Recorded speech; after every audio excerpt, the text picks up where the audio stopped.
Hi అండి. నా పేరు లక్ష్మి. ఈరోజు వీడియోలో కొర్రమీను చేపల ఇగురు ఎలా చేయాలో చూద్దాం.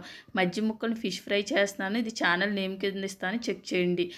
తల, తోక కొన్ని ముక్కలను తీసుకుని కొద్దిగా సాల్ట్, కొద్దిగా పసుపు, 1 స్పూన్ కారం, 2 స్పూన్లు ఆయిల్ వేసుకుని ఇవన్నీ బాగా కలిసేలా కలుపుకున్నాక పక్కన పెట్టుకోండి. స్టవ్ వెలిగించి వెడల్పాటి ప్యాన్ పెట్టుకుని ప్యాన్ వేడెక్కినాక మీడియం మంట పెట్టుకోండి.